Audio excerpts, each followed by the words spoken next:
Generation of American leaders are wading into the political playing field, and I'm talking about both Millennial and Gen Z congressional candidates. Millennial and Gen Z voters representing more than 41% of American voters. They'll have a big impact in the upcoming midterm elections. A nonpartisan voting rights organization Vote.org says that the two younger generations turned out in record-breaking numbers during the 2020 election, and that number is expected to grow during the 2022 midterms. Approximately 17 million kids have already turned or will turn 18 this year, making them eligible to vote. Well, right now, California Republican congressional candidate Joe Collins and Illinois Democratic congressional candidate Nabeela Syed joining us live. Thank you both for being here. Let's jump right in. And Joe, let's start with you. You are a millennial congressional candidate. I want to get your take on the migrant busing crisis. Do you feel that it is a good policy for border states to continue to send asylum seekers to states and cities throughout the country? That's a tough question. I don't think it's right that they send, border crossers or migrants to other states. However, I think this administration has dropped the ball on securing the border and creating a pathway for people to declare their issues in order to get into our country. However, what are we going to do as United States if you are Texas, if you are Arizona, when you're not a sanctuary state and you have millions and millions of people crossing the border? I think we have to take a strong stance on securing our borders and creating policies that are effective, that will allow people to come to our country. Well, Nabeela, I want to get your take on the migrant issue. A top New York immigration official hinted at sending asylum seekers from New York back to Florida, citing their desire to be near their Venezuelan community. Do you think that they should be sent back?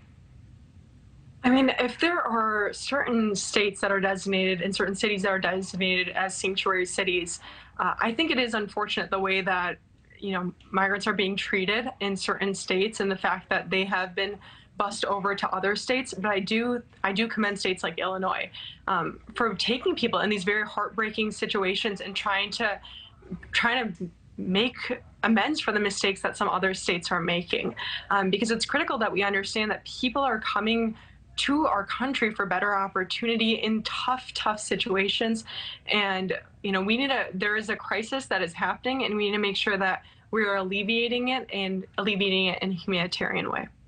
Back to you, Joe. Former President Trump was on the campaign trail again last night, and today Florida Governor DeSantis was in two battleground states. Neither Trump nor DeSantis, of course, have actually officially declared for a 2024 presidential run at this point, though the former president holds a commanding lead in the polls that we're seeing right now. Who do you feel is the best candidate for your party in 2024? I have no idea. I haven't made a decision on who I would support if they did declare to run for president. However, here's my thing.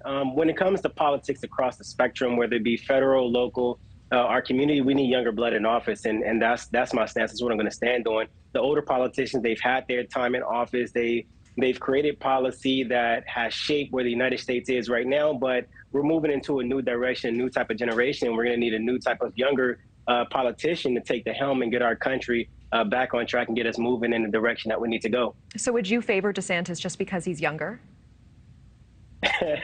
I would favor DeSantis because he's younger. I think, when it comes to taking care of his state, he has done a pretty good job. There's criticism and praise for both candidates, but, I'm going to have to go with the younger person. All right. Well, Nabeela, meanwhile, President Biden said in an interview on 60 Minutes just tonight that he wasn't sure if he would run again in 2024. Would you endorse a run by President Biden in 24? I'll be honest, I'm not really thinking about the 2024 elections right now, considering we have an election here in 2022. But it is critical for me to echo the thoughts of making sure that we have diverse, younger representation having a seat at the table in local government and state government and federal government. I have no thoughts on the 2024 federal, presidential election, but that as a younger candidate running as a member of Gen Z is something that I want to see all across the board, not necessarily in one specific office, but in general when it comes to seeking leadership in political office. across the board. I hear you. Well, this final question is for both of you. Let's begin, though, with you, Nabeela. With our country so divided as it is now, what would you do as a candidate to bridge the divide and work with your Republican colleagues across the aisle? I think it is critical to find commonality where we can. And there are some issues where it is tough to find commonality, but we, treat those situations cordially. But there are some values that I won't compromise. One is being pro-choice. That is not something that I could necessarily compromise on. But it is critical that we continue to have those conversations, that I focus on my district, knock on doors in this community to understand what the needs of the constituents are here, and to let them know that in different districts, they have someone that they could reach out to, a legislator that will be open to hearing their thoughts and hearing their opinions, because that should be the job of an elected official, of a public servant. And Joe, same question to you. How would you bridge the divide that our country is experiencing right now?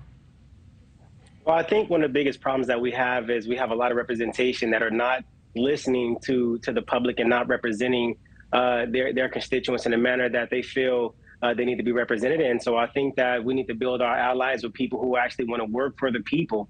And if you can't work for the people, then those are the guys that we need to rally to get out of Congress or get out of positions of leadership. Joe Collins and Nabeela Syed, this has been remarkably civil. Thank you so much for coming on and having the conversation. We appreciate your time. Thank you. Thank you. Thank you for watching. Go to newsnationnow.com to find News Nation on your television provider. And don't forget to click the red subscribe button below to get more of News Nation's fact-driven, unbiased coverage.